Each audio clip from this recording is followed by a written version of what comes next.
அனைவருக்கும் இனிய வணக்கம். சார்ஜா உலக புத்தக கண்காட்சி நவம்பர் 5 முதல் நவம்பர் 16 வரை நடைபெற இருக்கின்றது. அமீரகவாழ் தமிழர்களை சிந்தனை விருந்தகம் சார்பாக அன்போடு அழைக்கிறோம். இது 3ஆம் ஆண்டாக சிந்தனை விருந்தகம் அங்கு அரங்கம் அமைக்கிறது. உலக தமிழர்களுக்கு தமிழையும் தமிழ் மொழியின் வளத்தையும் கொண்டு சேர்க்கும் பல்வேறு நபர்களில் நாங்களும் ஒருவராக இருக்கிறோம். தமிழ் மொழியினுடைய கவிதைகள், கட்டுரைகள், இலக்கணம் மற்றும் குழந்தைகளுக்கான அனைத்து புத்தகங்களும் அங்கே நாம் காட்சிப்படுத்தி இருக்கிறோம். அன்பு நண்பர்களையும் உறவுகளையும் அன்போடு அழைக்கின்றோம். உலக புத்தக கண்காட்சி சார்ஜா. நம்ம சிந்தனை விருந்தகம் அரங்கம் என்பது ஹால் நம்பர் 7, அரங்கம் எண் 10 ZB என்பதில் நாம் நமது தமிழர் புத்தகங்களை காட்சிப்படுத்தி இருக்கின்றோம். உலக தமிழர்களையும் அமீரகவாழ் தமிழர்களையும் சார்ஜா உலக புத்தக கண்காட்சிக்கு சிந்தனை விருந்தகம் அன்போடு அழைக்கின்றது. நன்றி, வணக்கம்.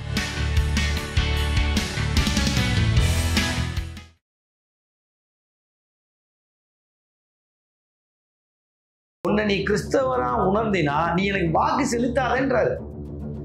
நீ தமிழனா உணரு, நீ ஜாதியாவோ மதமாவோ நீ உணர்ந்தீனா, உன்னை உணர்ந்துட்டீனா, என்னை அப்படி பார்த்தீனா, என்னுடைய அமைப்பை நீ பார்த்தீனா எனக்கு ஓட்டு போடாத.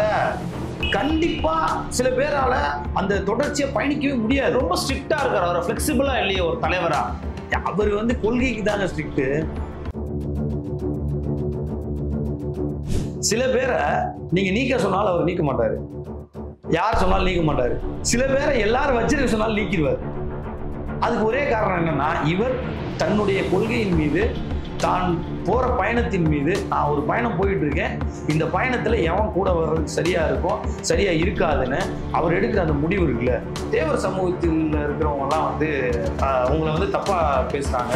என்ன நீங்க உங்களை நாங்க நினைச்சோம், நீங்க வரமாட்டேன் போக மாட்டேன் இப்படி சொல்லிட்டீங்க, நீங்க அப்ப முத்துராமலிங்க தேவருக்கு எதிராக இருக்கீங்களான்னு சொல்றாங்கண்ணே. சரி அப்படின்னு நம்ம சொல்லும்போது அப்ப அவர் சொன்ன பதில், ஏண்டா அதாவது இது கேமரா, நம்ம அவர் அண்ணன் ராமா அவரோட கோபத்தை சொன்னதை நம்ம சொல்ல முடியாது. சரி, அந்த கோபம் இருக்குல்ல, ஏண்டா கோயம்புத்தூர்ல GT நாயுடுன்னு பேர் வச்சான். ஸ்ட்ரக்சரை 2019 அவர் முடிவு பண்ணியிருந்தாருன்னா, ஸ்ட்ரக்சர் தான் முக்கியம் அப்படின்னு முடிவு பண்ணியிருந்தாருன்னா 2021 ஸ்ட்ரக்சரை கிரியேட் பண்ணியிருக்காரு. இவ்வளவு போட்டியாளர்கள் கிடையாது களத்துல. பட் அண்ணனோட ஸ்டாண்ட் என்னன்னா, கொள்கை ரீதியா நம்ம ஒரு அடித்தளம் ஸ்ட்ராங்கா போடணும். ஒரு இன்ஸ்டிடியூஷன்ல, ஒரு சூழல்ல நீங்க ஹெட் ஆஃப் த இன்ஸ்டிடியூஷனா வர்றதுக்கும் ஒரு லீடரா வர்றதுக்கும் டோட்டல் டிஃபரன்சஸ் இருக்கு. இப்போ 5 பேர் இருக்கோம்னா, இப்போ நீங்க பெரிய தலைவர்கள்லாம் போனீங்கன்னா வேண்டியால மட்டும்தான் மூஞ்சி பார்த்து பேசுவோம். சீமானன் அப்படி கிடையாது. நம்ம புதுசா ஒருத்தனை கூட்டு போயிருந்தாலும் அவனை பார்த்து என்னடா தம்பி அந்த இது பார்த்தியா அப்படின்னு பேசுவார். காசுக்கு போறவன் திமுகவுக்கும் அதிமுகவுக்கும் சம்பாதிக்க போனவனே வேற வரைக்கும் தலைவனா ஏற்றுக்கிட்டு பின்னாடி போறான். அவன் சொல்றத கை கட்டி வேடிக்கை பார்த்துட்டு போறான். கொள்கை ரீதியா உள்ள வர்ற உனக்கு ஒரு தலைவன் சொல்றதை கேட்டு நடக்கிறதுல என்ன இருக்கு? ஒரு தலைவன் தம்பி இந்த வேலையை எப்படா செய்யலாம் அப்படின்னு கேட்கிற வரைக்கும் நீ வெயிட் பண்ணணும். எப்ப கேட்பாரு? நீ கான்பிடன்ஸ் கொடுத்துட்டீங்கன்னா கேட்பாரு.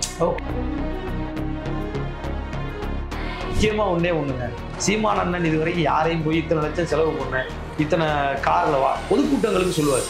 ஒரு தொகுதியில இருந்து இத்தனை பேரை நீ கூட்டிட்டு வரணும், கட்சிக்காரனை கூட்டிட்டு வரணும், அவ்வளவு பேரை நீ கூட்டங்களுக்கு வரணும், போராட்டத்துக்கு வரணும், இதை சொல்லுவாங்க. அதை தவிர்த்துட்டு அண்ணன் வரும்போது என் பின்னாடி 20 கார்ல வா.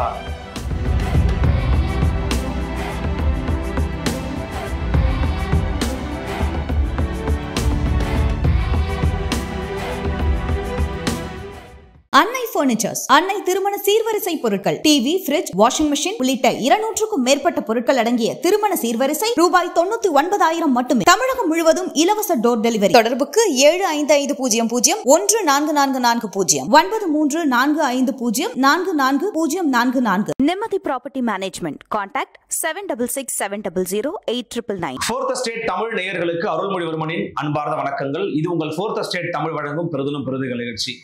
இன்றைக்கு நம்மோடு இணைந்திருக்கிறார் நாம் தமிழர் கட்சியினுடைய திருச்சுழி சட்டமன்ற வேட்பாளர் அறிவிக்கப்பட்டிருக்கக்கூடிய வழக்கறிஞர் மரியாதைக்குரிய திரு கார்த்திக் ராஜா அவர்கள். வணக்கம்.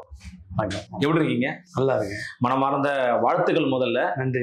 அட் த சேம் டைம் இன்னைக்கு உங்கள் கட்சியினுடைய தலைவர் மரியாதைக்குரிய திரு சீமான் அவர்களுடைய பிறந்த நாள். ஒரு மிக முக்கியமான நாள் உங்களுக்கு நினைக்கிறேன். ஹரிபரியான ஒரு டைம்ல எங்களுக்கு நேரம் கொடுத்ததுக்கு முதல் நன்றி தெரிவிச்சுக்கிறேன் ஃபர்ஸ்ட் ஆஃப் ஆல்.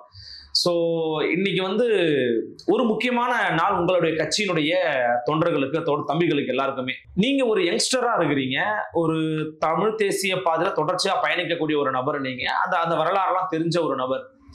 எதன் காரணமா நம்ம தலைவர் நம்ம அண்ணனா திரு சீமான் அவரோட தேர்வு பண்ணணும்னு நினைச்சீங்க அந்த தருணங்கள் ஞாபகம் இருக்கா? அதுல இருந்து துவங்கிடலாம். நிச்சயமா.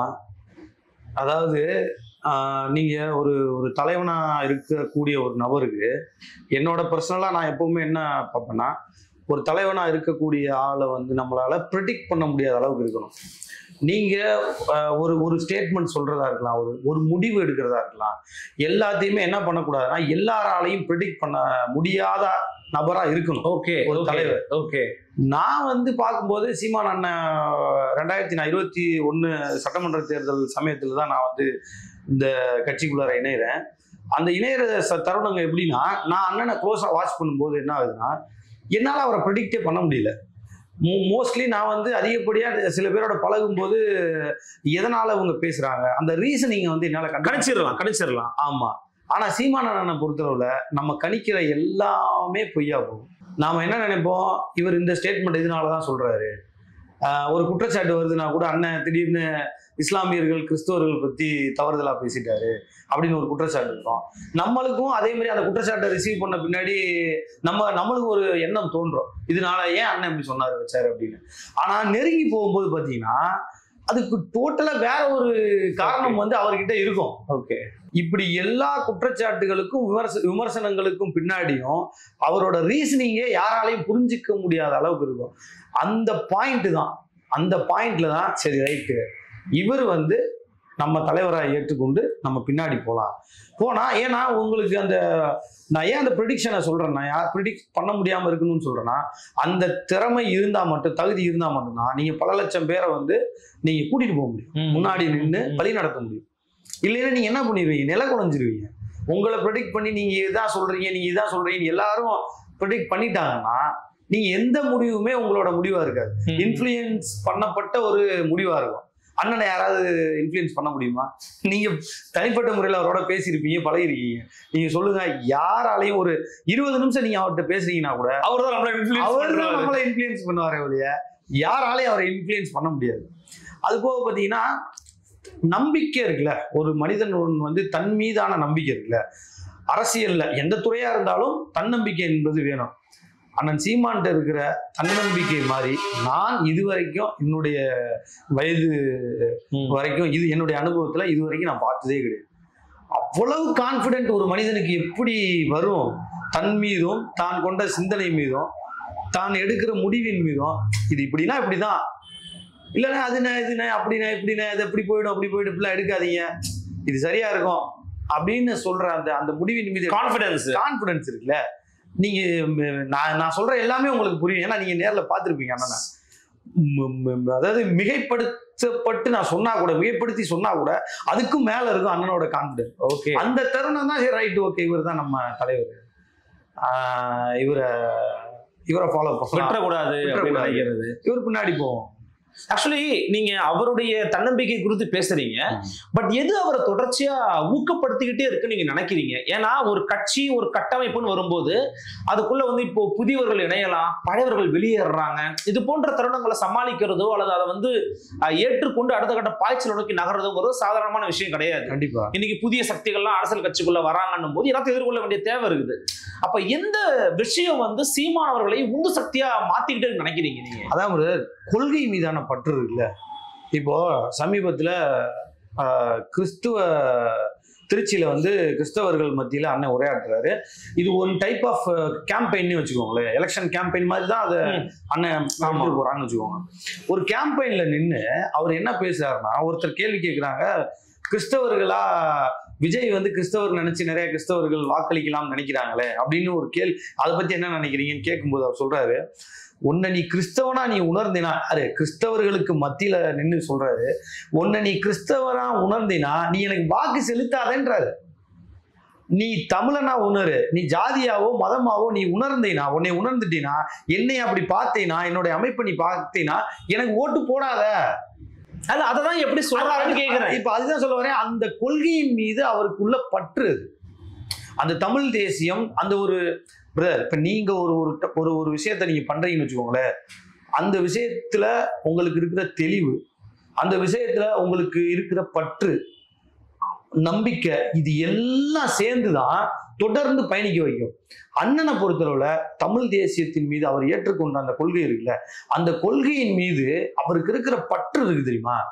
நீங்க வந்து அதை நம்மளால, அதான் சொல்றேன், நம்மளால அதை ரீடே பண்ண முடியாது. நம்ம என்ன செய்வோம்னா, இப்போ ஒரு பொது வெளியில உட்காந்துருக்கோம், ஒரு பத்திரிகை முன்னாடி நீங்க கேள்வி கேட்குறீங்கன்னா, சில கேள்விகள் கேட்கும்போது நம்ம என்ன செய்வோம்னா நியூட்ரலா பதில் சொல்லணும்ன்றதுக்காக நம்ம ஒரு கொள்கைவாதியா இருந்தா கூட ஒருவேளை நீங்க சொல்றது கூட சரியா இருக்கலாங்க, பட் அப்படின்னு ஒரு பதில் சொல்லுவோம். நீங்க அண்ணன்ட்ட பேசுங்க, அவர் ஆன்சர் சொல்லுவாரு. தமிழ் தேசியத்தை பத்தி நீங்க 1000 விமர்சனங்கள் 1000 கேள்விகள் வச்சாலும் அந்த அவர் எடுத்துக்கிட்டு அந்த கொள்கையில இருந்து மட்டும்தான் பதில் சொல்லுவார். அதுதான் இத்தனை தடைகள், இத்தனை எதிர் முகாம்கள், அவதூறுகள், அவ பேச்சு, தன்னிட்ட இருக்கிறவனே வெளியில போறது, தன்னிட்ட இருக்கிறவனே வெளியில போய் இவ்வளவு வன்மத்தோட பேசுறதெல்லாம் நீங்க வந்து மற்ற கட்சிகள்ல இருந்து வெளியில போறவங்கலாம் அவதூறு பேச மாட்டான். தனி மனிதர்கள், தன்னுடைய தலைவர்கள் குறித்து தனி மனித தாக்குதல் பண்ண மாட்டான். திமுகல இருந்து வெளில போறவன், அதிமுகல இருந்து வெளில போறவன், யாரை வேணாலும் நீங்க பாருங்களேன், தனி மனித தாக்குதல் வந்து தன்னுடைய அந்த ஏற்கனவே இருந்த தலைவர்கள் மீது வைக்க மாட்டான். ஆனா நீங்க நாம் தமிழர்ல பாருங்க, நாம் தமிழர்ல இருந்து வெளில போற எல்லாருமே அண்ணன் மீது தனி மனித தாக்குதல் வைப்பாங்க. கட்சி பரவாயில்லங்க, கட்சியை பத்தி நாங்க குறை சொல்ல வரல, கட்சியை நாங்க வந்து எந்த வகையிலையும். சரி, ஏன் நினைக்கிறீங்க அது ஏன் அப்படி பண்றாங்க? ஏன் பண்றாங்கன்னா அதுதான் நான் சொல்றேன். இவர் தன்னுடைய கொள்கையின் மீது பற்றா இருக்கும்போது கண்டிப்பா சில பேரால அந்த தொடர்ச்சியை பயணிக்கவே முடியாது. ரொம்ப ஸ்ட்ரிக்டா இருக்காரு, அவர் பிளெக்சிபிளா இல்லையே ஒரு தலைவரா. அவர் வந்து கொள்கைக்கு தாங்க ஸ்ட்ரிக்ட், பழக்கத்துக்கு நீங்க 2 எக்ஸ்ட்ரீம் இருக்கு எங்க கட்சி. அதான் கேட்க வர, அவர் எப்படி முதல்ல நான் சொல்றேன், அதை நீங்க புரிஞ்சுக்கோங்க. கட்சியில 2 எக்ஸ்ட்ரீம் இருக்கு. சில பேரை நீங்க நீக்க சொன்னாலும் அவர் நீக்க மாட்டாரு, யார் சொன்னாலும் நீக்க மாட்டாரு. சில பேரை எல்லாரும் வச்சிருக்க சொன்னாலும் நீக்கிடுவார். அதுக்கு ஒரே காரணம் என்னன்னா, இவர் தன்னுடைய கொள்கையின் மீது, தான் போற பயணத்தின் மீது, நான் ஒரு பயணம் போயிட்டு இருக்கேன், இந்த பயணத்துல எவன் கூட வர்றதுக்கு சரியா இருக்கும் சரியா இருக்காதுன்னு அவர் எடுக்கிற அந்த முடிவு இருக்குல்ல, அந்த முடிவு, அந்த கொள்கையின் மீதான பற்று தான் அதுக்கு காரணம். ஏன்னா எல்லாரும் ஒருத்தனை வெளில போக சொல்லுவாங்கண்ணே, அவன் சரியில்லைண்ணே, உன அனுப்புங்கண்ணே, இவன் அங்க பிரச்சனை பண்றானே வைக்கிறானா. ஆனா இவருக்கு அண்ணனை பொறுத்தளவுல அவரோட கால்குலேஷன்ல அவன் தன்னுடைய கொள்கை ரீதியாக அவன் சரியா தான் இருக்கான். சில மனித இயல்புல நடக்கிற தவறுகள் நடக்கதான் செய்யும் சொல்லி அனுப்பவே மாட்டாரு. அதே சமயம் ஒருத்தன் வந்து வேலை பார்த்துட்டு இருப்பான், அவன் வந்து அண்ணன் மீது ரொம்ப பிடிமானமா இருப்பான், அண்ணனுக்கு எல்லாமே பண்றேன்ட்டு பண்ணுவான், எல்லாம் கூடவே இருப்பாங்க, எல்லாமே செய்வாங்க. ஆனா அவர் வாட்ச் பண்ணிட்டே இருப்பாரு. அவன்கிட்ட கொள்கை பிடிமானம் இல்லை, அவன் ஏதோ சுயலாபத்துக்காக தன்கிட்ட இருக்கா, இல்ல ஓவர் அட்வான்டேஜ் எடுத்துக்க பாக்குறான், இல்ல வந்து கட்சியில வந்து அவன் வந்து மிஸ்யூஸ் பண்ண பாக்குறான்னு அவர் நினைச்சாருன்னா 1000 பேர் வந்து ஏனே அவனை போய் நிக்கிறீங்க, ஏனே அவனை போய் நீக்கினாலும் கேட்க மாட்டார். ஏன்னா அவருக்கு அது தெரியும். பிகாஸ் சார் அவரோட தூக்கம் நீங்க வேணா பாருங்க, தட்ஸ் கால்ட் லீடர்ஷிப் குவாலிட்டி. கண்டிப்பாங்க, இல்லைன்னா நிக்க முடியாதுல்ல. நீங்க அவரோட தூக்கத்துல, சிரிப்புல, கோபத்துல, அவரோட எல்லா உணர்வுகள்லையுமே நீங்க போனீங்கன்னா தமிழ் தேசியத்தை தாங்க பேசிட்டு இருக்காரு. கோபமா பேசணும்னா தமிழ் அந்த அரசியல் பேசும்போது கோபம் வரும், கோபத்துல இருந்து அந்த பேசுவாரு. ஜாலியா பேசணும்னா கூட அந்த ஜாலியிலையும் அவர் வந்து தமிழ் தேசியம், தமிழர் அப்படின்னு பேசுவாரு. அதை அப்படி பண்ணிட்டாண்டா இப்படி பண்ணிட்டாண்டா, அது பாரு எப்படி பேர் வச்சுருக்கான் பாத்தியா. சமீபத்துல ஒரு சமூக சார்ந்த ஒரு தலைவரை வந்து நம்ம அண்ணன்கிட்ட சந்திக்கிறோம். சரி, அப்போ சந்திக்கிறதுக்கு முன்னாடி நம்ம வந்து அவர்கிட்ட நேரம் கேட்கும்போது என்ன சொல்றாருன்னா, நம்ம அது அந்த டிஸ்கஷன் நடக்கும்போது என்ன நடக்குதுன்னா, ஆனா நீங்க வந்து பசும்பொன் தேவர், முத்துராமலிங்க தேவருடைய பேரை வந்து நம்ம விமான நிலையம், மதுரை விமான வைக்கணும்னு கோரிக்கை வைக்கும்போது பிரச்சனை வருது. எடப்பாடி வேற எதாவது அதை சொல்லி தேவேந்திர உள்ள வேளாளர் மக்கள்லாம் கொஞ்சம் எதிர்ப்பு தெரிவிச்சோம்னா, உங்ககிட்ட கேட்கும்போது நீங்க பாண்டிய நெடுஞ்செழியன் பேரை சொல்றீங்க, தேவர் சமூகத்தில் இருக்கிறவங்க எல்லாம் வந்து உங்களை வந்து தப்பா பேசுறாங்க, என்ன நீங்க உங்களை நாங்க நினைச்சோம் நீங்க வரமாட்டேன் போக மாட்டேன் இப்படி சொல்லிட்டீங்க, நீங்க அப்ப முத்துராமலிங்க தேவருக்கு எதிராக இருக்கீங்களான்னு சொல்றாங்கண்ணே. சரி அப்படின்னு நம்ம சொல்லும்போது அப்ப அவர் சொன்ன பதில், ஏண்டா அதாவது இது கேமரா, நம்ம நாம அவரோட கோபத்தை சொன்னதுல நம்ம சொல்ல முடியாது. சரி, அந்த கோபம் இருக்குல்ல, ஏண்டா கோயம்புத்தூர்ல ஜிடி நாயுடுன்னு பேர் வச்சானா, இவனெல்லாம் எங்க போனாங்க? பார்த்துக்கிட்டு தானே இருக்காங்க. மாற்றம் முடிஞ்சா ஒரு போராட்டம், ஒரு ஏதாவது பண்ணியா? பண்ணல. இப்போ முத்துராமலிங்க தேவர் பேரை வைக்கணும் நீ சொன்னோன்னா என்ன பண்றான், இன்னொருத்தர் பேரை சொல்றான். இன்னும் கொஞ்ச நாள் பாரு திருமலை நாயக்கர் பேர் வைக்கிறாங்களா இல்லையான்னு பாரு. அதை கேட்டு அதை வைக்கிறதுக்கு போவான். பாண்டியன் நெடுஞ்செழியன்னு பேர் வைக்கிறதுல இவங்களுக்கு என்ன பிரச்சனை? அவருடைய அந்த கோபத்துல வெளிப்படுதுல. இது என்னது? தன்னுடைய தான் பற்று கொண்ட கொள்கையிலிருந்து தன்னோட கோபத்தையும் வெளிப்படுத்துறாரு பாரு. நீங்க அவரோட எல்லா உணர்வுகள்லையும் உணர்வுகளையும் பார்க்கணும்னா அதுல தமிழ் தேசிய கொள்கையை கலந்துதான் அவர் சொல்லுவார், அவர் வெளிப்படுத்துவார். அதுதான் அவரை இவ்வளவு நாள் அவர் எடுத்த முடிவுன்னு நினைக்கிறேன். நான் அண்ணன் எடுத்த முடிவு என்னன்னா, முதல்ல கொள்கை. நானும் ஒரு நண்பர் கூட பேசிட்டு இருந்தோம். அப்ப பேசும்போது அவர் என்னன்னா ஸ்ட்ரக்சரலா நாம் தமிழர்ல இருக்கிற இஷ்யூஸ் பத்தி எல்லாம் பேசிட்டு இருந்தாரு. இன்னும் கட்டமைப்பு ரீதியா கட்சி ரீச் ஆகல, ரூட் லெவல்ல இல்ல நம்ம ரூட் லெவல்ல அண்ணன் சொல்லிட்டு இருக்காரு, எல்லா கட்டமைப்புலையும் ஒன்னொன்னா போடுறாரு, ஆனாலும் அது இன்னும் கட்டமைக்கிறதுல சிக்கல்கள் இருக்குங்கிற மாதிரி பேசுறாரு. ஆனா கொள்கை ரீதியா நாம ரொம்ப ஆழமா பயணிக்கிறோம், அதே கவனம் நம்ம ஸ்ட்ரக்சரலா பண்ணணும் அப்படின்னு பேசும்போது நான் சொன்னது என்னன்னா, அண்ணனோட முடிவு அது. அண்ணன் ஸ்ட்ரக்சர்ல கவனம் செலுத்தணும்னு நினைச்சிருந்தாருன்னா 2016 எலெக்ஷன் முடிஞ்ச பின்னமே 1% வாக்கு எடுத்துட்டு 2019 தேர்தலில் 4% வாக்குகள்ல பாத்தீங்கன்னா எல்லா பூத்துலயும் மினிமம் 10 ஓட்டு 20 ஓட்டு வாங்கியாச்சு. ஆமா, ஸ்ட்ரக்சரை 2019 அவர் முடிவு பண்ணியிருந்தாருன்னா, ஸ்ட்ரக்சர் தான் முக்கியம் அப்படின்னு முடிவு பண்ணியிருந்தாருன்னா 2021 ஸ்ட்ரக்சரை கிரியேட் பண்ணியிருக்காரு. இவ்வளவு போட்டியாளர்கள் கிடையாது களத்துல, இவ்வளவு சிக்கல்கள் கிடையாது, ஊருக்கு 10 இவ்வளவு விமர்சனம் அவதூறும் அன்னைக்கு கிடையாது அண்ணன் மீது. ஆனா அன்னைக்கே முடிவு பண்ணியிருந்தாருன்னா பண்ணிருக்கலாம். பட் முடிவு பண்ணல. ஏன் முடிவு பண்ணலைன்னா பண்ணாங்க. பட் அண்ணனோட ஸ்டாண்ட் என்னன்னா, கொள்கை ரீதியா நம்ம ஒரு அடித்தளம் ஸ்ட்ராங்கா போடணும். கிறிஸ்தவர்கள் மத்தியில, இஸ்லாமியர்கள் மத்தியில, தமிழர்கள் மத்தியில, சாதிகளை கடந்து சாதிய மனநிலையில் இருக்கிற தமிழர்கள் மத்தியில தமிழர் அப்படின்ற உணர்வை கொள்கை ரீதியா, அதே மாதிரி பொது தளங்கள்ல இன்னைக்கு தமிழ் தேசியம்ன்ற வார்த்தையை ஊடகங்கள்ல பயன்படுத்துறீங்க எல்லாரும். ஏன் 5 வருஷத்துக்கு முன்னாடி ஏன் பயன்படுத்தல? 10 வருஷத்துக்கு முன்னாடி ஏன் பயன்படுத்தல? யாரோ ஒரு சிலர் மட்டும் பயன்படுத்தின வார்த்தை ரொம்ப ரேரா இருந்தது. இன்னைக்கு இன்னும் சொல்ல போனா தமிழ் தேசிய ஊடகவியலாளர்கள்னு சொல்லக்கூடிய அளவுக்கு சில பேர் வர்றாங்கல்ல. ஏன்? அதுக்கான காரணம் என்ன? நீங்க மறுக்கவே முடியாது. அண்ணன் கொள்கை ரீதியா அவர் எடுத்துக்கிட்ட அந்த ஸ்டாண்ட் இருக்குல்ல, நம்ம தமிழ்நாடு முழுவதும் கொள்கை ரீதியா நம்ம கொண்டு போய் சேர்க்கணும். கொள்கையை நம்ம அடிப்படையா நங்கூரமா நிலைநாட்டிட்டு ஸ்ட்ரக்சரை பண்ணுவோன்ற அந்த எலக்ட்ரல் பாலிடிக்ஸ்க்கு அது ஒர்க் அவுட் பண்றோம்ல. இப்ப பண்ற எந்த முதல்ல மாவட்டத்தை 2 தொகுதியை சேர்த்து ஒரு மாவட்டமா போட்டது அண்ணன் தான். அதுக்கப்புறம் எல்லா கட்சிகளும் பண்ணா. இப்ப அண்ணன் அப்புறம் ஒரு தொகுதியை ஒரு மாவட்டமா அண்ணன் தான் பண்ணாரு. அதையும் அடுத்து எல்லாரும் பண்ணா. இன்னைக்கு 30 பூத்த ஒரு மாவட்டமாக்கி ஸ்ட்ரக்சரை கிரியேட் பண்றாரு. 30 பூத் ஒரு மாவட்டம் நாம் தமிழர் கட்சியில. அப்ப நீங்க எத்தனை மாவட்டம்? இப்ப எல்லா மாவட்ட செயலாளரும் தமிழ்நாடு ஃபுல்லா போட்டாச்சு. 30 பூத்துக்கு ஒரு மாவட்ட செயலாளர் இப்ப எங்க கட்சியில இருக்காங்க.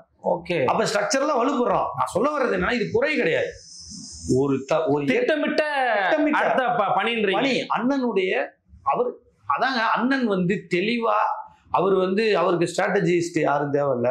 அவரே ஸ்ட்ராட்டஜிஸ்ட் தான். ஸ்டாட்டிஸ்டிக்ஸ் சொல்லி கொடுக்க தேவையில்லை. அவருக்கு எல்லா ஸ்டாட்டிஸ்டிக்ஸும் தெரியும். நீங்க தேர்தலை பத்தி சொன்னீங்கன்னா புள்ளி விவரமா சொல்லுவாரு. யாரு என்ன ஏது இவ்வளோ என்ன எல்லாம் அந்த சமூகத்தை பற்றியான அறிவு, இங்கே ஜாதியா எப்படி இருக்காங்க, மதமா எப்படி இருக்காங்க, எல்லாமே அவருக்கு தெரியும். அந்த தகுதி வேற எந்த தலைவர்கிட்ட இருக்குன்னு நினைக்கிறீங்க? இல்ல, நீங்க அவர் உந்து சக்தியா தள்ளி கொண்டு போவது கொள்கை பிடிமானம் தான் அப்படிங்கிறத சொல்றீங்க. ஆனா இன்னொரு பக்கம் பார்க்கும்போது அவருடைய பேச்சாற்றல் அப்படிங்கிறது கட்சியை அடுத்த கட்டத்தை நோக்கி பாய்ச்சலுக்கே நகர்த்தி கொண்டு போயிருக்குன்னு சொல்லலாம். யாரா இருந்தாலும் பொதுவெளியில எதிர்கட்சியில முகாமில் இருந்தா கூட அண்ணன், தம்பி, மாமா அப்படின்னு, அக்கா அப்படின்னு பேசுற முறையை உருவாக்கினதா இருக்கட்டும். அண்மை காலங்களில் பாத்தீங்கன்னா பல தலைவர்கள், நான் அவரை பேட்டிக்கும் போது ஒரு தடவை சொன்னது எனக்கு ரொம்ப ஆச்சரியமா இருந்தது. ஏன் தொண்டர்கள்லாம், தம்பிகள்லாம் வெயில தான் நிற்பாங்க, கூரை இல்லாம நான் அதுக்கு கூரை போட்டுக்கணும் அப்படின்னு கேட்டதா இருக்கட்டும். மேடையில யாருமே இருக்க மாட்டாங்க, பேச்சாளர் மட்டும் தான், பேச்சாளர் கீழே தான் இருப்பாங்க, சால்வா கிடையாது. இது போன்ற விஷயங்கள்லாம் சின்ன சின்ன மாற்றங்களை உருவாக்குறாரு. அவர் பேச்சு ரொம்ப வீரியமா இருக்குது. எந்த பேச்சு உங்களுக்கு இன்னும் பசுமரத்தானியை போல ஞாபகத்தில் இருக்கிற ஒரு பேச்சா சொல்ல முடியும்? எனக்கு என்னன்னா, அண்ணனோட பேச்சு மாவீரர் நாள் உரை, எல்லா மாவீரர் நாள் உரையுமே எனக்கு நம்மளால அது அவருடைய உரை அது ஏதோ அவர் தேர்ந்தெடுத்து பேசுறாரா இல்லை அந்த இடத்துல நிக்கிறதுனாலே அப்படி பேசுறாரான்னு தெரியல. அந்த உரைகள் எல்லாமே சமீபத்துல திருச்செந்தூர் குடமுழுக்கு சம்பந்தமா அவங்க பேசினாரு. அவர் இந்த இறுதியில பேசினது ஏதோ சாமி வந்து இறங்கினது மாதிரியவே அவருடைய அந்த பேச்சு வந்து இருந்துச்சு. அவருக்கு எப்படி அந்த உணர்ச்சியில பேசினார், முருகா அப்படின்னு பேசினார். எனக்கு கேட்ட எல்லாருக்குமே அந்த உணர்ச்சிகள் இருந்துச்சு, முருகா அப்படின்ட்டு நம்மளுக்கும் அந்த உணர்ச்சிகள் வந்துச்சு.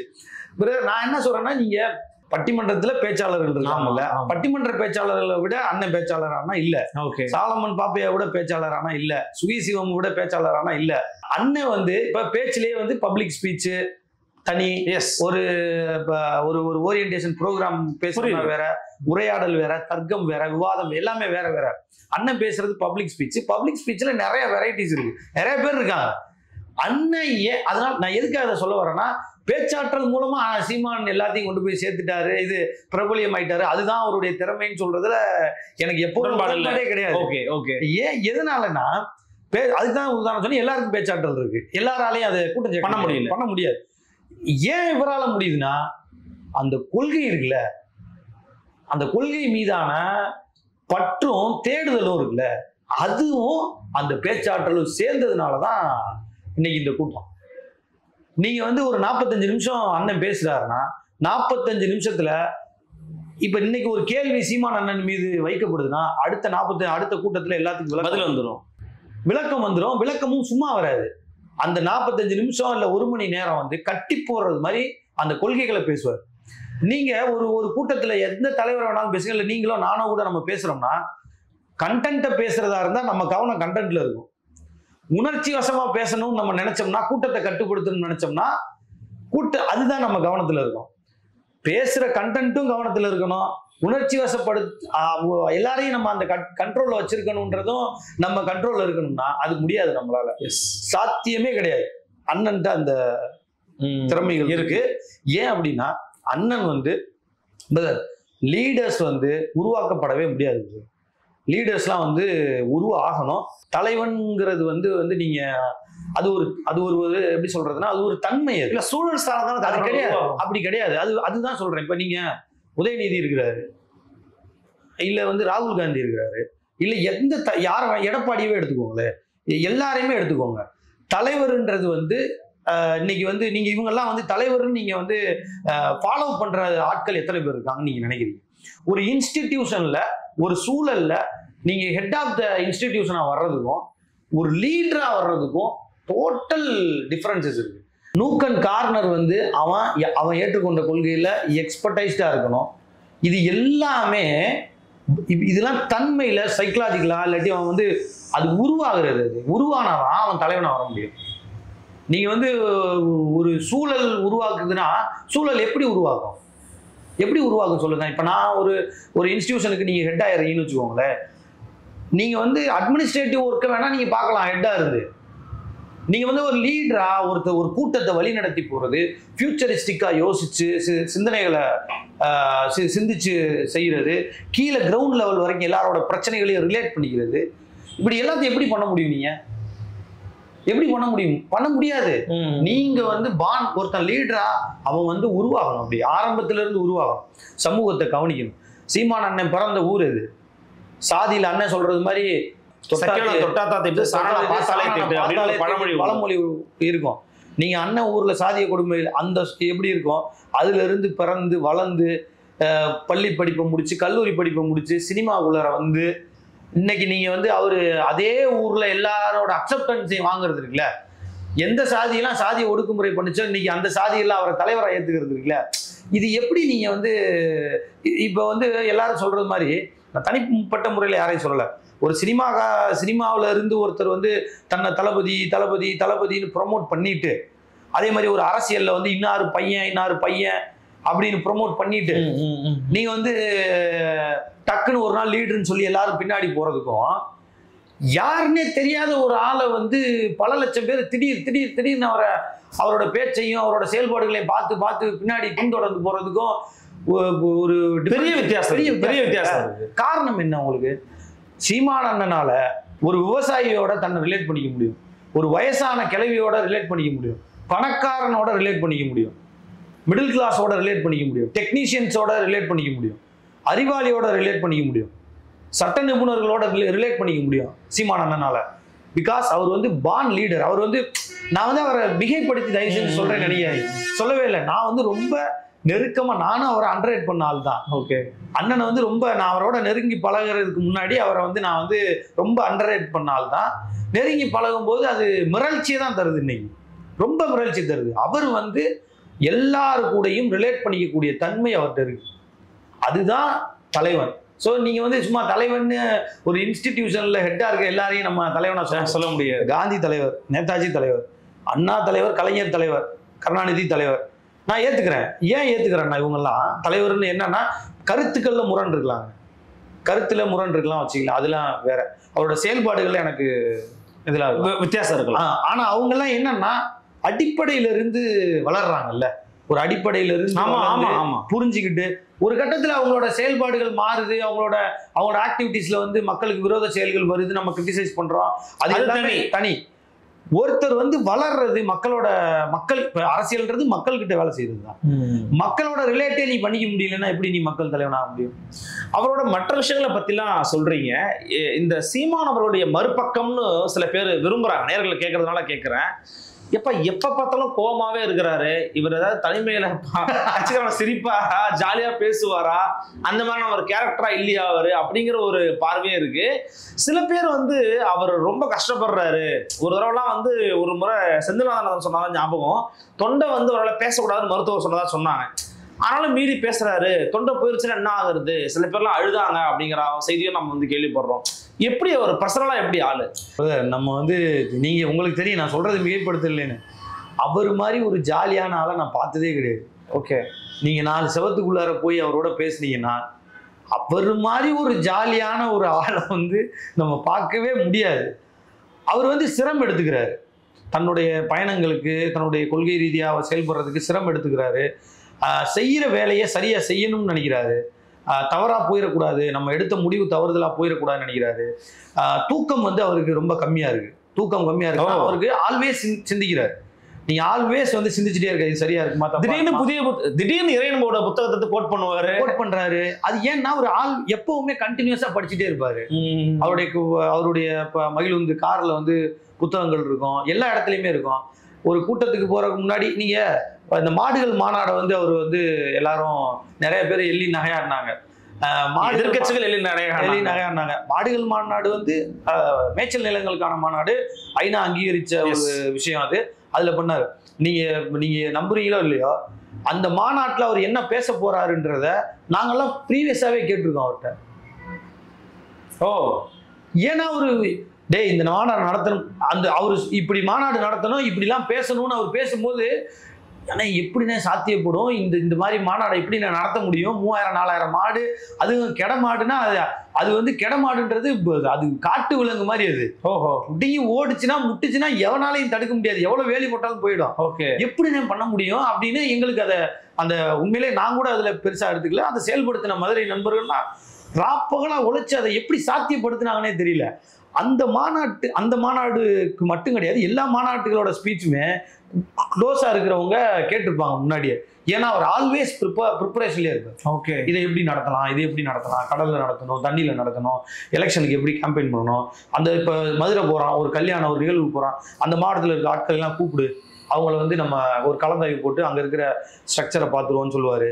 அந்த நேரங்கள் இருக்குல்ல, பயணப்படுற நேரங்கள், காரில் பயணப்படுற நேரம், அறையில் இருக்கிற நேரம்லாம் அவர் வந்து என்ன சொல்லணும்னா, இதை எளிமையாக சொல்லணும்னா, அது பார்க்க முடியாத தலைவர்னு சீமான் அண்ணன் யாராவது சொல்லிட முடியுமா? யாரு போனாலும் பார்க்கலாம், யாரு சரியான நேரத்தில் போகணும், தொந்தரவா இல்லாம சரியான நேரத்தில் போனா நீங்க யாரா இருந்தாலும் உங்கள்கிட்ட உட்காந்து பேசுவாரு. ரெண்டாவது, அண்ணன் வந்து நேர்மையாளன்றதுக்கு ஒரே உதாரணம் என்ன தெரியுமா? அவர் மீடியால என்ன பேசுறாரோ, மேடைகள்ல என்ன பேசுறாரோ, தனிமையிலேயே அதான் பேசுவாரு. நீங்க அதே மாதிரி நான் ஒரு டைம்லாம் வந்து நான் வந்து ரிசர்ச் பண்றேன், லால ரிசர்ச் பண்றோம். ரிசர்ச் ஸ்காலர்ஸ் ஒரு 5-6 பேரை நான் வந்து ஆனா இந்த மாதிரி ஸ்காலர்ஸ்லாம் பார்க்கணும்னு சொல்றாங்க. எல்லாருமே டிஃப்ரெண்ட் ஃபீல்டு, என்வரன்மெண்டல் லா, இப்படி ஒரு IPR இப்படி இருக்காங்க. கூப்பிட்டு போறோம். ஏங்க அவரு அந்த 5 பேர்கிட்ட 3 மணி நேரம் பேசுறாரு அண்ணன். நேரம் கரெக்டா இருந்த நேரத்துல போனோம். 3 மணி நேரத்துல அவரோட ஒட்டுமொத்த திட்டத்தையுமே எங்ககிட்ட டிஸ்கஸ் பண்ணாருங்க அண்ணன். இது எனக்கு இல்ல, நீங்க போய் பேசினாலும் பேசுவாரு. ஓகே, யார் போய் பேசினாலும் ஏன்னா அவருக்கு பயமும் கிடையாது, அச்சமும் கிடையாது. நான் தப்பா இப்ப நான் வந்து உங்ககிட்ட மறைக்கணும்னு வச்சுக்கோங்க. இப்ப 4 பேர் வந்திருக்காங்க, இவனுக்கு தெரிய வேணாம் அவனுக்கு தெரிய வேணாம் அப்படின்னு எப்போ ஒரு மனிதன் நினைப்பான்? ஏதோ ஒரு விஷயத்துல இல்ல மறைக்கணும், நம்ம தப்பா பேசுறோம், இல்ல வந்து ஏதோ ஒரு உள்நோக்கத்தோட இருக்கிறோம்னா தான் மறைக்கணும். அண்ணனுக்கு அது இல்லையே, உள்நோக்கமும் கிடையாது, எதுவும் கிடையாது. தான் எடுத்ததுல முழு நம்பிக்கையோட தான் பேசிடுவாரு. அதனால என்ன பண்ணுவாருன்னா, ஏன் அண்ணனை பத்தியான ஆடியோ மட்டும் அடிக்கடி ரிலீஸ் ஆகுது? அண்ணனை பத்தியான இவர் இங்க பேசிட்டாரு, என்னைக்காவது மறுத்து ஏதாவது ஒண்ணு சொல்லியிருக்காரு அண்ணன்? ஏன்னா நீ யாரா வேணாலும் இருக்கு, நான் ஒரு பயணத்துல இருக்கேன், நான் ஒரு கொள்கையை ஏற்றிருக்கேன். தூங்குனாலும் அந்த கொள்கை தான், பிஜேபி காரன்ட்ட பேசினாலும் அந்த கொள்கை தான், திமுக காரன்ட்ட பேசினாலும் அதே கொள்கை தான், காங்கிரஸ்காரன் விசிகால இருந்து எந்த கட்சி ஆட்கள்கிட்ட பேசினாலும் நான் இதே கொள்கை தான் பேசுவேன், இப்படிதான் பேசுவேன். எங்க கட்சி இப்ப தெலுங்கர்கள் குறித்து அவதூறா அப்படி இப்படின்னு பேசுறாங்கல்ல, எங்க கட்சியில தெலுங்கர்கள் இருக்காங்க, வேட்பாளராகவும் நிறுத்துறாரு. இப்ப இந்த இவங்க எல்லாம் இருக்கிறாங்க. அதனால நம்ம அந்த தெலுங்கர்கள் குறித்து அந்த அதிகாரத்துல அவங்களோட தெலுங்கர்கள் அதிகார மைய குவியலை எதிர்த்து பேசும்போது கொஞ்சம் டோன் டவுன் பண்ணிப்போம். ஏன்னா அப்பெல்லாம் நினைக்கவே மாட்டாரு அண்ணன். நான் பேசுறது தமிழ் தேசிய கொள்கை, அந்த கொள்கை எல்லாரும் உள்ளடக்கிய கொள்கை. என்னோட கொள்கை தெளிவு என்கிட்ட இருக்கு, திட்டமிடல் தெளிவா இருக்கு. நான் யாரு, பிறமொழியாளர் யாரு, அவங்களுக்கு என்ன இடம், எனக்கு என்ன இடம் எல்லாம் இருக்கும்போது அன்னையே அப்படி பேச போறாரு? பேச மாட்டாரு, பேசணும் தேவையில்லையே. அதுதான் அவருடைய பர்சனல் கேரக்டர். நீங்க வந்து அவரை என்ன நேர்ல என்ன பாக்குறீங்களோ அதுதான் அவர் தனிமையிலேயே இருப்பார். நிறைய பேர் வந்து அவர் வந்து கொச்சையா பேசுறாரு, அவர் வந்து உணர்ச்சி வசப்பட்டு 4 செவத்துக்குள்ளார போய் பேசுனீங்கன்னா, அவர் சமூக பிரச்சனையை பத்தி நீங்க 4 செவத்துக்குள்ள அண்ணன்ட்ட பேசுனீங்கன்னா அவருடைய கோபம் வந்து நீங்க மேடையில பாக்குறத விட 1000 மடங்கு இருக்கும். ஏன்னா அவருக்கு அந்த கோபங்கள் வந்து சமூக பிரச்சனையை சொல்லி ஒருத்தன் இப்ப ஒரு இஷ்யூ இருக்கு, இந்த இஷ்யூல இப்படி நடக்குதுன்னு கேட்டீங்கன்னா அவர் அதோட ஆணி வேறு வரலாறுல இருந்து அதே கோபத்தோட வெளிப்படுத்துவார். மேடைகளை விட பல மடங்கு அதிகமா வெளிப்படுத்துவார். பர்சனல் கேரக்டர் எல்லாத்துலயுமே அவர் வந்து ஜாலியான ஆள். நீங்க அதுக்காக அவர் வந்து எப்பயுமே மூர்க்கமா அப்படிலாம் கிடையாது. அவர் மாதிரி ஜாலியான ஆள் யாருமே கிடையாது. அவர் மாதிரி நகைச்சுவை பண்றதுக்கு ஆளே கிடையாது. அதே மாதிரி எல்லாரையும் சமமா மதிக்க. இப்ப 5 பேர் இருக்கோம்னா, இப்ப நீங்க பெரிய தலைவர்கள்லாம் போனீங்கன்னா வேண்டிய ஆளை மட்டும்தான் மூஞ்சி பார்த்து பேசுவோம். சீமான் அண்ணன் அப்படி கிடையாது. நம்ம புதுசா ஒருத்தனை கூட்டு போயிருந்தாலும் அவனை பார்த்து என்னடா தம்பி அந்த இது பாத்தியா அப்படின்னு பேசுவார். எல்லாரையும் சமமா பாவிக்கக்கூடிய அந்த சுபாவம் இருக்குல்ல, குணம், அது அண்ணன்ட்ட இருக்கும். ஸோ தனிப்பட்ட முறையில் அண்ணன் ஒரு வித்தியாசமான ஆள். நம்மளுக்கு அதுலேயும் மிரட்சியை கொடுத்த ஆள் தான். ஓகே, நீங்கள் திருச்சுழிக்கு இந்த 2026ஆம் ஆண்டு சட்டமன்ற வேட்பாளராக அறிவிக்கப்பட்டிருக்கீங்க அப்படிங்கிறத நம்ம கேள்விப்படுறோம். ஸோ அந்த தருணம் எப்படி இருந்துச்சு? என்ன சொன்னார் உங்கள்கிட்ட? என்ன அக்செப்ட் பண்ணுப்பா வாப்பா கூப்பிட்டாரு, என்ன சொன்னார்? அண்ணனை பொறுத்தவரை உண்மையே தான். இப்போ நம்ம வந்து ஒரு இன்ஸ்டிடியூஷன், ஒரு கட்சிக்குள்ளார இயங்குறோம். என் கட்சியிலேயே உள்ள விமர்சனமும் அதுதான். அதாவது உள்ளுக்குள்ளார பேசிக்கிறதும் வெளியில இருந்து விமர்சனம் என்ன, அண்ணன் வந்து நீ இருந்தா இரு, இல்லாட்டி போ, நான் சொல்றதை கேட்டா கேளு, கேட்காட்டி போ, கிறிஸ்டப்பா விட்டு உதச்சிருவேன் அப்படின்றதுலாம் ஒரு மீம்ஸா காமெடியா போகுது இல்லையா? என்ன நான் வந்து அதை எப்படி பாக்குறேன், எதுக்கு சொல்றேன், நீங்க கேட்ட கேள்விக்கு தொடர்பு படுத்தி தான் சொல்றேன். ஏன்னா அவன் எங்கேயோ பேசுறான். அந்த விமர்சனம் வர்றதுக்கு நான் சொல்ற பதில் என்னன்னா, நம்ம ஒரு இன்ஸ்டிடியூஷன்ல இருக்கிறோம், வெறும் இன்ஸ்டிடியூஷன் கிடையாது. ஒரு கொள்கையை ஏற்றுக்கொண்டு அந்த கொள்கை வழி தவறாத ஒரு தலைவன் பின்னாடி நம்ம போறோம். கொள்கை வழி சீமான் அண்ணன் தவறினாருன்னு சொல்லி ஒரு விமர்சனம் வச்சீங்கன்னா அது நியாயம், நம்ம ஏற்றுக்கொள்ளலாம். ஆமாங்க, என்னங்க அவர் கொள்கையில தவறிட்டாரு, அவர் வந்து விலை போயிட்டாரு, ஏதோ ஒண்ணு அப்படின்னு நம்ம சொல்லலாம். அந்த மாதிரி ஒரு குற்றச்சாட்டு 1000 பேர் வைப்பான், நிரூபிக்கவும் முடியாது. அப்படி இல்லவும் இல்லை, நெருங்கி பழக எல்லாருக்குமே தெரியும். எத்தனை 1000 கோடி கொடுத்து அவரை கூப்பிட்டாங்க, அப்படி கொடுக்குறேன்னு சொல்லி கூப்பிட்டாங்க, சீட்டு எவ்வளவு தர்றேன்னு சொல்லி கூப்பிட்டாங்களா, எல்லாருக்குமே தெரியும். நோட்டு எல்லாமே தெரியும். வெளிப்படையான உண்மைதான். போல கொள்கை ரீதியா மாறாம செயல்படுறாரு. அப்படி செயல்படுற ஒரு தலைவனுக்கு கீழே ஒரு இன்ஸ்டிடியூஷனுக்குள்ளார உள்ள போயிட்டோம். உள்ள போன பின்னாடி அவர் சொல்றத கேட்கணுமா இல்லையா? கேட்கணுமா இல்லையா? கட்டாயம் கேட்கணும். எனக்கு மாற்று கருத்து இருக்கலாம், அண்ணன் சொல்றதுல எனக்கு இயலாமை இருக்கலாம். இயலாமை இருந்துச்சுன்னா அந்த இயலாமையை அண்ணன்கிட்ட சொல்லணும். அண்ணே இது என்னால் முடியாதுண்ணே, வேண்டாண்ணே, நீங்க வேற ஆள் யார், அதை தான் சொல்லணுமே ஒழிய அண்ணா இது வேணாம், நீங்க சொல்றது தப்பு, நீங்க பாட்டுக்கு சொல்றீங்க நான் அப்படின்னு நம்ம யாருமே சொல்லக்கூடாது. பிகாஸ் இன்ஸ்டிடியூஷனுக்குள்ள இருக்கும். காசுக்கு போறவன் திமுகவுக்கும் அதிமுகவுக்கும் சம்பாதிக்க போனவனே பேரை வரைக்கும் தலைவனா ஏத்துக்கிட்டு பின்னாடி போறான். அவன் சொல்றத கை கட்டி வேடிக்கை பார்த்துட்டு போறான். கொள்கை ரீதியா உள்ள வர்ற உனக்கு ஒரு தலைவன் சொல்றதை கேட்டு நடக்கிறதுல என்ன இருக்கு? என்னை கூப்பிட்டாரு, என்னை கூப்பிட கூட கிடையாது, சொன்னாரு கார்த்தி அங்கே நிக்க சொல்லுங்க திருச்சுழி தொகுதியில வேலை பார்க்க சொல்லுங்கன்னு சொன்னாரு. அவ்வளவுதான். நான் ஒரு கருத்தை சொன்னேன், பாக்கியண்ணன்ட்ட சொன்னேன். அண்ணே நம்ம எப்படின்னு அண்ணன் சொல்லிட்டாரா, முடிவு எடுத்துட்டாரா, நில்றாங்க. சரிண்ணேன்ட்டு நம்ம நின்னாச்சு. நம்மளை அவர் இப்போ ஒரு வேலையை ஒரு தலைவன் கொடுக்கறதே பாக்கியம் தானே. எஸ், நம்ம தலைவனா ஏற்றுக்கிட்டு போற ஒருத்தர் உங்களை நம்பி ஒரு வேலையை கொடுக்குறாருன்னா, வேலை கொடுக்கறது தானேங்க இன்ஸ்டிடியூஷன்ல பெரிய விஷயமே. வேலை கொடுக்கும்போது அந்த வேலையை செய்யறது தானே நம்ம வேலை. அப்ப எனக்கு என்னன்னா ஒன்னே ஒண்ணுதான். சரி, நம்மளை ஃபர்ஸ்ட் மாவட்ட பொறுப்பு போட்டாரு, அப்புறம் மாநில ஒருங்கிணைப்பாளராக போட்டாரு, இப்போ நிர்வாக குழுவில் போட்டிருக்காரு, தேர்தலில் வேட்பாளராக போட்டிருக்காரு. இவ்வளவு அவர் போடும்போது எனக்கு கொஞ்சம் பதட்டம் தான் வந்துச்சு. சரி, அண்ணன் நம்மளை நம்புறாரு, நம்மள்ட்ட ஒரு வேலையை கொடுக்குறாரு, அந்த வேலையை சரியா செய்யணும்னு அந்த தங்கம் தென்னரசு அவரோட தொகுதியில தான் போட்டி போடுறோம். அப்ப ஏதோ ஒரு காரணத்தில் நம்ம கொடுக்குறாருன்னா அந்த காரணத்தை நம்ம சரியா செஞ்சு பண்ணணும்ன்றது தான். சொல்ல வந்த பாயிண்ட் என்னன்னா, அண்ணனை பொறுத்தளவுல ஒரு முடிவு எடுக்கிறதுக்கு முன்னாடி 1000 யோசனைகள் அவர்கிட்ட இருக்கும். இவனை போடுவோமா வேணாமா, இங்க என்ன ஏது.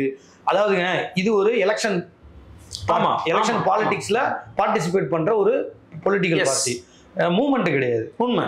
அப்ப இவர் நம்ம என்ன பண்ணோம்னா, கொள்கை ரீதியாகவும் சமரசமாயிடக்கூடாது, பொலிட்டிக்கல் ஸ்ட்ராட்டஜியும் எடுக்கணும். ஸ்ட்ராட்டஜி எடுக்காம நீ பாட்டுக்கு போர்ல போய் நான் பாட்டுக்கு சண்டை போட போறேன்னு போனா அடி வாங்கி தான் நிக்கணும். கண்டிப்பா. அப்போ நீ அதே சமயத்துல கொள்கை விட்டு கொடுக்க கூடாது. அப்ப அண்ணனுக்கு எவ்வளவு ப்ரெஷர் இருக்கும். ஒருத்தனை நிறுத்தினா அவன் கொள்கை பிடிமான உள்ளவனா இருக்கணும்ன்றத பார்ப்பாரு. இடஒதுக்கீட்டு அடிப்படையில பார்க்கணும். நம்ம மகளிருக்கு 50% இடஒதுக்கீடு, பிரதிநிதித்துவப்படுத்தப்படாத சமூகங்களுக்கு அங்கீகாரத்தை கொடுக்கணும், பிறமொழியாளர்களுக்கு வாய்ப்பு கொடுக்கணும், திருநங்கைக்கு வாய்ப்பு கொடுக்கணும். இவ்வளவும் இருக்கு. அப்புறம் இன்னொன்னு என்ன, நம்ம வளர்ந்து வர்ற கட்சி, யார்கிட்டையும் விலை போகாத கட்சி. ஒரு வேட்பாளரை போடுறோம்னா அங்க பொலிட்டிக்கல் பார்ட்டிஸ் எக்ஸிஸ்டிங் பெரிய முதலைகளோட ஆதிக்கத்தை எதிர்க்கக்கூடிய திறன் இருக்கிற ஆளா இருக்கணும், பின்வாங்கிடக்கூடாது. இப்படி எவ்வளவோ கால்குலேஷன்ஸை அண்ணன் போட்டு அவர் ஒருத்தர் 234 தொகுதிக்கு முடிவெடுக்கணும். உடனே கேட்பாங்க, ஏன் ஒருத்தர் முடிவெடுக்கிறாரு, எல்லாரும் எடுக்க வேண்டியதானே. அவர் ஒருத்தர் எடுத்த முடிவுல தான் 2011க்கு அப்புறம் 16 எலெக்ஷன்ல, 19 எலெக்ஷன்ல, 21 எலெக்ஷன்ல, 24 எலெக்ஷன் தேர்தல்ல, இவ்வளவு தேர்தல்ல நாம் தமிழர் காணாம போயிடும், ஒரு ஆளே இல்ல, அண்ணாமலை 24க்கு அப்புறம் கட்சி இருக்காது, எவ்வளவு ஸ்டேட்மெண்ட் இருந்துச்சு. இதெல்லாம் முறியடிச்சது யாரோட முடிவு?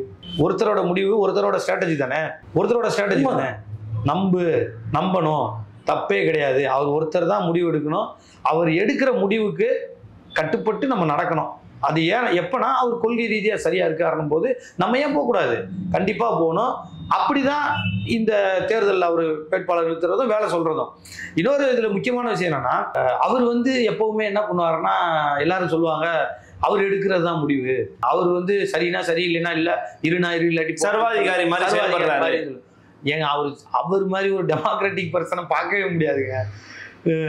என்ன பண்ணுவாருன்னா, நம்ம அதுக்கு வெயிட் பண்ணணும். அது பார்ட்டியில இருக்கிறவங்க வெயிட் பண்ணணும். ஒரு தலைவன் தம்பி இந்த வேலையை எப்படா செய்யலாம் அப்படின்னு கேட்கிற வரைக்கும் நீ வெயிட் பண்ணணும். எப்ப கேட்பாரு, நீ கான்பிடன்ஸ் கொடுத்துட்டீங்கன்னா கேட்பாரு. ஓகே இப்ப நாங்க வழக்கு நடத்துற மாதிரி இல்ல, எங்க வழக்குல சீமான் அண்ணன் இந்த வழக்கு இப்படி நடந்து இப்படி பேசு ஜட்ஜுக்கிட்ட, இதெல்லாம் செய்யணும்னு சொல்றாரா? இல்ல. சுப்ரீம் கோர்ட்டுக்கு கேஸ் போதுனே, இல்ல அங்க போதுனே, இல்ல ஒரு மாநாடு நடத்துறாங்க, இல்ல ஒரு இடத்துல அனுமதி கொடுக்கல, ஏதோ ஒண்ணு போய் பார்ப்பான்னா இப்படி பேசு அப்படி பேசுன்னு சொல்றாரா? எந்த பேச்சாளரையாவது கூப்பிட்டு நீ இப்படி பேசு, நீ ஏன் இப்படி பேசுறேன்னு ஏதாவது கேட்டிருக்காரா? செய்யவே மாட்டார். அதே மாதிரி இன்னொரு பக்கம் இருக்கு, துறை சார்ந்தவங்ககிட்ட வேலையை கொடுத்துருவாரு. ஓகே தம்பி இப்படி வருதுடா, என்னடா பண்ணலாம் சொல்றான்னு கேட்பாரு. இது இப்படி நடந்துட்டு இருக்கடா, என்னடா செய்யறது, இது இப்படி எப்படிடா பண்றது அப்படின்னு கேட்பாரு. அந்த கேட்கும் போது நம்ம சொல்லணும். அவர் கேட்காம இப்போ ஒரு தலைவர் இருக்காரு, ஒரு வேலையை செய்யறாரு, இதை போய் நீ செய்ப்பா அப்படின்னு சொல்லிட்டாருன்னா என்ன அர்த்தம்? இந்த வேலையை நீ செய்வேன்றத முடிவு பண்ணிட்டாரு. என்ன வேலைன்றது அவருக்கு தெரியும், போய் செய்யணும். ஆனா இந்த வேலையை நான் ஏன் செய்யணும், எதுக்கு நான் செய்யணும், எப்படி நான் செய்யணும், இது இப்படி செய்வானே அப்படி செய்வானே, இதெல்லாம் கேட்டீங்கன்னா அப்ப நீங்க அவருக்கு வந்து கோபம் தான் வரும். அது செய்யக்கூடாது, அந்த வேலையை செய்ய முடியாது. ஆனா நான் எப்படி நான் செய்ய முடியும், எப்படி செய்யணும்னு கேட்டா கூட பரவாயில்ல, இப்படி பண்றா அப்படின்னு சொல்லுவாருன்னு வச்சுக்கீங்களேன். நான் ஏன் செய்யணும், அதை ஏன் வேற ஆள் செய்யக்கூடாதா, இந்த வேலையெல்லாம் போய் நான் செய்யலாமா, ஏன் நான் இந்த பொறுப்பு அப்படி நம்ம சொல்லணும்னு அவசியம் இல்லையே. அப்ப இங்க இருக்கிற சிக்கல் என்னைய பொறுத்தளவுல என்னன்னா சிக்கல் கிடையாது. இங்க புரிஞ்சுக்க அண்ணனை பொறுத்தளவுல என்னன்னா, அண்ணன் வந்து நூக்கன் கார்னர் எல்லாத்தையும் கவனிப்பாருங்க. நிறைய பேர் வந்து அண்ணனை பத்தி வந்து அண்டர்ரேட் பண்ணுவாங்க. அவர் வந்து தான் தோட்டித்தனமா எல்லாரையும் இது பண்றாரு, எல்லாரையும் க்ளோஸா வச்சுக்கிறாரு, எல்லாருக்கும் இது கொடுக்குறாரு, இம்பார்ட்டன்ஸ் கொடுக்குறாரு. இங்க பாருங்க, நேத்து வந்து அவன் அதை பண்ணேன் இதை பண்ணேன், அது வாங்கிட்டேன், சீட்டு வாங்கிட்டேன், வச்சுட்டேன், போயிட்டேன், இல்லை வந்து அதை பண்றேன் இதை பண்றேன், அதனால அண்ணன் பக்கத்துலேயே வச்சிருக்காரு, ப்ரெஸ் மீட்ல பின்னாடி நிப்பாட்டியிருக்காரு, அங்க பண்ணிருக்காரு. ப்ரெஸ் மீட்ல நாளா இது வரைக்கும் பின்னாடியே நின்னதே கிடையாது. ஆனா உங்களுக்கு எனக்கு வேட்பாளரை எப்படி கொடுத்தாரு, அதே மாதிரி ப்ரெஸ் மீட்ல யார் நிக்கிறாங்கன்னு அண்ணனுக்கு தெரியாது. ஓ, மகளிர் இருந்தாங்கன்னா மகளிரை முன்னாடி உட்கார வைப்பான்னு சொல்லுவார். அவ்வளவுதானே சொல்லுவாரு ஒழிய யாரு பிரஸ்ல நிக்கணும் அப்படிலாம் கிடையாது. பிரஸ் எல்லா கட்சியில இருக்க எல்லாரும் அண்ணனுக்கு சமம் தான், எல்லாரும் ஒண்ணுதான். அண்ணனை பொறுத்தளவுல அதை கவனிச்சுக்கிட்டே இருப்பாரு, யாரையும் கவனிக்காம இருக்கவே மாட்டாரு. 100% அவருக்கு தெரியும் இவன் வந்து இவன் வந்து திறமையானவன், திறமை இல்லாதவன், சரியானவன், சரியில்லாத எல்லாம் அண்ணனுக்கு தெரியும். அண்ணன் என்ன செய்வாருன்னா எந்த நேரத்துல என்ன முடிவு எடுக்கணுமோ எடுப்பார். ஓகே, சில பேர் மேல குற்றச்சாட்டு இருக்கும், வெளியே அனுப்ப மாட்டாரு. உடனே எல்லாரும் அண்ணனுக்கு ஏதோ அவன் ஃபேவர் பண்ணிட்டான், அதனாலதான் வந்து அவரை வெளியே அனுப்பலையுமா, அதெல்லாம் கிடையவே கிடையாது. அவன்கிட்ட இந்த கொள்கை ரீதியா இந்த இன்ஸ்டிடியூஷனுக்குள்ளார செயல்படுறதுக்கான ஏதோ காரணங்கள் அண்ணன்ட்ட இருக்கும். அதுக்காக முடிவு எடுப்பாரு, வச்சிருப்பாரு. சில பேரை சடனா முடிவெடு தூக்கி போடுவாரு, பேசவே மாட்டாரு. பல உதாரணங்கள் இருக்கு. அவரோட கணிப்பு என்னன்னா கவனிச்சுட்டே நமக்கே தெரியாது. ஆக்சுவலா சில பேர் போனப்பெல்லாம் நானே வருத்தப்பட்டிருக்கேன், அண்ணன் இவரெல்லாம் வெளியே அனுப்பிட்டாரு. அப்போ அண்ணனோட நேரம் பழகும் போதுதான் தெரியுது, அது நமக்கு புரியாம இருந்திருக்கலாம். அவருக்கு ஏதோ ஒரு விஷயத்துல அஸ் அ பர்சன், ஒரு லீடரா, ஒரு இன்ஸ்டிடியூஷனை வந்து, ஒரு ஆர்கனைசேஷனை வந்து ஃபார்வர்டா கூட்டிட்டு போற ஒருத்தரா அவர் முடிவு பண்றாரு, ஒருத்தரை வேலிடேட் பண்றாரு. இவனால இந்த சிக்கல் இருக்கு, இந்த கொள்கைக்கு இந்த பிரச்சனை இருக்குன்னு ஏதோ ஒரு பாயிண்ட்ல அவருக்கு கன்வின்சிங் ஆகுறாருன்னா போகதான் சொல்லுவார். காரணம் இல்லாம சொல்லவே மாட்டாருங்க. அந்த காரணம் நமக்கு புரியாம இருக்கும், அவர் லீடருக்கு தெரியும், அவருக்கு தெரியும். அண்ணனுக்கு அண்ணன் வந்து கிராமத்துல இருந்து எலைட் வாழ்ற இடத்துக்கு வந்து இந்த டிராவல் இருக்குல்ல, இந்த டிராவல்ல வந்து அவர் எல்லாரு கூடயும் ரிலேட் பண்ணிக்கக்கூடிய தகுதி அண்ணனுக்கு இருக்குது. அது எல்லாரையும் புரிஞ்சுக்க கூடியவர். முடிவுலாம் சாதாரணமா எடுக்கவே மாட்டாரு அண்ணன். வெளியில பாக்குறதெல்லாம் கிடையாது, ஏதோ உடனே முடிவு இருக்கு அதெல்லாம் கிடையாது. தெளிவா நிதானமா தான் எடுக்கிறாரு முடிவு, பயங்கர நிதானமா எடுப்பாரு. நம்மெல்லாம் பொறுமை இழந்துருவோம் சில விஷயங்கள்ல. ஏன் அண்ணன் இவ்வளவு யோசிக்கிறாரு? வேட்பாளர்லாம் சில பேர் நிப்பாட்டலைன்னு இப்ப இல்ல, எல்லா எலெக்ஷன்லயுமே வரும். நாங்க அவருக்கு தோணுனவங்களை நிப்பாட்டாங்க. மானாமதுரை தொகுதியிலாம் நான் வந்து என்னோட கான்ஸ்டியூன்சி மானாமதுரை தொகுதியிலாம் எனக்கு தெரிஞ்ச வரைக்கும் பொறுப்பாளர்கள் யாரை சொல்றாங்களோ இப்ப வரைக்கும், இப்ப இருக்கக்கூடிய சண்முக பிரியா வரைக்கும் பொறுப்பாளர்கள் சொன்ன வேட்பாளர் தான் அண்ணன் நிப்பாட்டினேன். சாய்ஸ் இருக்கும். இப்ப என் தொகுதியில வந்து ஒரு நாவிதருக்கு பிரதிநிதித்துவம் கொடுக்கலான்னு அண்ணன் ஒரு ரெப்ரசன்டேஷன் அடிப்படையில் ரிசர்வேஷன் பண்ணலான்னு இருக்காருன்னா, அப்போ போய் நான் வந்து செலக்ட் பண்ணி ஒருத்தரை கொடுத்தேன், நாவிதரை என்னால் செலக்ட் பண்ண முடியலன்னா ஏதாவது ஒரு தொகுதியில இருந்து கூட அவர் நாவிதரை கொண்டாந்து நிப்பாட்டுவார். பிகாஸ் ரெப்ரசன்டேஷன் கொடுக்கணும் அப்படின்னு அவர் நினைக்கிறாரு. இதுக்காக நீங்க ஏதோ ஒரு தொகுதியில இருந்து கொண்டாந்து இங்க நிப்பாட்டீங்க. அவர் முதல் வார்த்தை என்ன தெரியுமா சொல்லுவாரு? தம்பி, இந்த தொகுதியில இந்த சமூகத்தை சேர்ந்தவங்களுக்கு நம்ம வாய்ப்பு கொடுக்கணும், அதுல படிச்சிருக்கணும், கிரைட்டீரியா சொல்லிருக்கணும். இந்த கிரைட்டீரியால 3 பேர் செலக்ட் பண்ணிட்டு வான்னு சொல்லுவார். உன் தொகுதியில உன் கூட இருக்கிறவங்கள கொண்டு வான்னு சொல்லுவார். கொண்டுட்டு போயிட்டோம்னா அதுலதான் செலக்ட் பண்ணுவார். கொண்டுட்டு போகலைன்னா அவரு செலக்ட் பண்ணுவார். சில பேர் என்னன்னா, இப்ப டெக்னீஷியன்ஸ்னு சில பேர் இருப்பாங்க எல்லா இதுலயும். இப்ப இடுமோன கார்த்தியா இருக்கலாம், சாட்டை அண்ணனா இருக்கலாம், அனிஸ் பாத்திமாவா இருக்கலாம், ஃபர்கானாவா இருக்கலாம், எல்லாரும். இப்ப இவங்களெல்லாம் வந்து நம்ம என்ன செய்யணும்? நிறுத்தி தானே ஆகணும். இவங்கெல்லாம் வந்து டெக்னிக்கலா அவங்க வந்து பேச்சாளர்களா இருக்கிறாங்க. ஒரு வேலை செய்யும் போது வாய்ப்பு கொடுத்தே ஆகணும். ஒருவேளை அவங்க தொகுதி வந்து அந்த சில பேருக்கு ரிசர்வ்டு தொகுதியா இருக்கலாம். சில இப்போ என் தொகுதி வந்து என்னோட கான்ஸ்டியூன்சி ரிசர்வ்டு கான்ஸ்டியூன்சி. இப்போ என்னை நிறுத்த முடியாது. வழக்கறிஞர்கள் இத்தனை பேர் கொடுக்கணும், இல்லை கார்த்திக் ராஜா வேலை பார்க்குறான் அவனுக்கு கொடுக்கணும்னு அண்ணன் முடிவு பண்ணாருன்னா இன்னொரு தொகுதியில் நிறுத்துவார். அதே மாதிரி இந்த நான் சொன்ன கேடர்ஸ்க்கும் வந்து அவருக்கு நிறுத்திதான் இருக்கு. அங்க நிறுத்துறதுக்கு பதிலாக அவர் வேற ஏதாவது தொகுதியில போய் இங்க நிப்பாட்டுப்பா அப்படின்னு சொல்லுவார். உடனே வந்து நீங்க என்னங்க அங்க இருந்து கொண்டாந்து நிப்பாட்டிட்டீங்க வச்சுட்டீங்க, அது கேட்கணும்னு அவசியம் இல்லை. பொதுவா எங்க கட்சியில 90% பேர் அப்படி கேட்க மாட்டாங்க. எல்லாருமே அண்ணன் சொல்லிட்டாருன்னா அந்த வேலையை வந்து செஞ்சிருவாங்க. வெளியில இருக்கிறவங்க இருக்காங்கல்ல, இந்த கட்சியை விட்டு வெளியில போற வரைக்கும் சில பேர் பேச மாட்டாங்க. வெளியில போனவன என்ன செஞ்சிருவான், ஏதோ ஒரு காரணத்துக்காக போயிருப்பான். சிவகங்கையில ஒரு பொறுப்பாளர் வெளில போனார். எனக்கு தெரிஞ்ச அந்த பொறுப்பாளரை என்ன நான் வர்றதுக்கு முன்னாடியே போயிட்டார் வெளியில. நான் போய் கேட்கும்போது என்ன தெரிஞ்சுன்னா, அவருக்கு மேல சில குற்றச்சாட்டுகள் ஏதோ வந்திருக்கு. அண்ணன் என்ன பண்ணியிருக்காருன்னா, சரி குற்றச்சாட்டு வருது, அதுக்காக நம்ம வந்து அந்த எலெக்ஷன்ல மட்டும் நீ பார்ட்டிசிபேட் பண்ண வேணாம், பட் கட்சி பொறுப்பு இருக்கட்டும், நீ செயல்படுறா, நீயே ஆளை செலக்ட் பண்ணிக்கூடா, அடுத்து பார்த்துக்கலான்னு தான் சொன்னார். அவன் கட்சியை விட்டு வெளில போயிட்டான், திமுக கூட வரதுக்கு போயிட்டாங்க. இப்போ இது யார் மேல தவறு? அண்ணன் மேல தப்பா? அவனை வெளியில போனவன வேட்பாளர் நாங்க கொடுத்த நிப்பாட்டில் இவரா அவரோட இதுக்கு பண்றாரு, அப்படி பண்றாரு, இப்படி பண்றாரு, நாங்க அதை காரணம் தான் சொல்லலாம். முக்கியமா ஒண்ணுங்க, சீமான் அண்ணன் இது வரைக்கும் யாரையும் போய் இத்தனை லட்சம் செலவு பண்ணேன், இத்தனை பஸ்ஸோட இத்தனை கார்ல வா, பொதுக்கூட்டங்களுக்கு சொல்லுவார். ஒரு தொகுதியில இருந்து இத்தனை பேரை நீ கூட்டிட்டு வரணும், கட்சிக்காரனை கூட்டிட்டு வரணும், அவ்வளவு பேரை நீ வந்து கூட்டங்களுக்கு வரணும், போராட்டத்துக்கு வரணும், இதை சொல்லுவாங்க. அதை தவிர்த்துட்டு அண்ணன் வரும்போது என் பின்னாடி 20 கார்ல வா, இந்த கார்ல வா, அந்த கார்ல வா, 2 வீலர்லாம் வந்தா நிப்பாட்டி அனுப்பிச்சு விட்டுருவாரு. உன்னை யார் வர சொன்னா? எனக்கு தெரியும் மேடைக்கு வர்றதுக்கு, எனக்கு தெரியும் இந்த இடத்துக்கு போறதுக்கு, நீ யார் வர வேண்டியது? நீ உன் வேலையை பாருப்பா, நாளைக்கு ஏதாவது ஒன்று ஆயிடுச்சுன்னா அப்படின்றத அண்ணன் இன்சிஸ்ட் பண்ணுவாரு. பணம் செலவழிக்கிறத நீ வந்து இந்த கட்சியில யாரையுமே வந்து இதை செலவழிப்பா, இந்த ஹோட்டல்ல ரூம் போடுப்பா, அந்த ஹோட்டல் ரூம் போடுப்பா, அதெல்லாம் விருப்பப்பட்டு எல்லா கட்சி ஆட்கள் தான் அறைகள் போடுறதோ இல்லை மற்றதுகளோ எல்லாருமே செய்யறாங்க. இன்ஸ்டிடியூஷன்ல இப்ப நானே இருக்கேன்னு வச்சுக்கோங்களேன், அண்ணன் மதுரைக்கு வராருன்னா நான் எங்க தங்க வைப்பேன்? மானாமதுரைக்கு வராருன்னா மானாமதுரையில ஹோட்டல் இல்லை, அண்ணன் தங்கணும், நிம்மதியா இருந்து வரணும். மணியரசன் ஐயா வந்தா கூட நான் செய்யறதுக்கு நான் இப்ப செய்வேன், என்னால முடியும். அஃபோர்ட் பண்ணக்கூடிய லெவலுக்கு இருந்தா தமிழ் தேசியவாதியை என் தலைவனா நான் நல்லா உட்கார வச்சு நல்ல இடத்துல வச்சு நான் கூட்டு போகணும். தமிழ் தேசியவாதி திரியணுமா, பஸ்ல தான் போகணுமா? இது என்ன எனக்கு புரியல. நாங்க ஃபிளைட் டிக்கெட் போடுவோம். இப்பெல்லாம் ஃபிளைட் டிக்கெட் எனக்கு 5000 ரூபாய்க்குலாம் ஃபிளைட் டிக்கெட் இருக்குங்க, 7000க்கு ஃபிளைட் டிக்கெட் இருக்கு. அப்போ இதெல்லாம் வந்து யாரையும் அவர் இன்சிஸ்ட் பண்றது இல்லை, நம்ம செய்யறோம். அப்புறம் செஞ்சுட்டு கட்சின்றது இன்ஸ்டிடியூஷனுக்குள்ள 1000 பிரச்சனைகள் இருக்கும். ஒரு கட்டத்தில் உனக்கு எதிராகவோ இல்லாட்டி ஏதோ ஒரு கட்சி முடிவெடுக்கிறோம், உடனே நான் அவ்வளோ செலவு பண்ணேன், இவ்வளோ சீமான் என்னைக்காவது உனக்கு ஃபோன் பண்ணி இதை செலவு பண்ண அது செலவு பண்ணுன்னு சொன்னாரா? சொல்லவே மாட்டாருங்க. அந்த மாதிரியான அண்ணனால எல்லா சூழலுக்கும் அஃபோர்ட் பண்ண முடியும். அவர் மாதிரி ஒரு ஆளை நம்ம பார்க்கவே முடியாது. அந்த அளவுக்கான மனித பண்பு உள்ளவர். ரொம்ப டீட்டெயில்டா இருந்துச்சு. துவக்கத்துல இருந்து நீங்க உங்களுடைய பயண அனுபவங்களையும் சொல்லியிருக்கிறீங்க. அட் த சேம் டைம் அவருடைய இண்டிவிஜுவல் டிசிஷன் மேக்கிங் ஸ்கில்ஸ் எப்படி இருக்கும் அப்படிங்கிறதையும் வந்து எக்ஸ்பிளைன் பண்ணியிருக்கிறீங்க. அடுத்தடுத்து வந்து நிறைய விஷயங்களை பார்க்க போறோம். அட் த சேம் டைம் நீங்க சட்டமன்ற வேட்பாளராக மாறுவதற்கு எங்களுடைய சட்டமன்ற உறுப்பினராக மாறுவதற்கு மனமார்ந்த வாழ்த்துக்களை தெரிவிச்சுக்கிறோம். உங்களுடைய போட்டியாளர்கள் நீங்க எப்படி எதிர்கொள்றீங்க அப்படிங்கிறத நம்ம பொறுத்திருந்து பார்க்கலாம். எங்களுக்காக உங்களுடைய வருகையும் இந்த குறிப்பிட்ட நாள் அளித்தமைக்கு மிக்க நன்றிண்ணா. நன்றி. இன்னும் சந்திக்கலாம். வணக்கம்.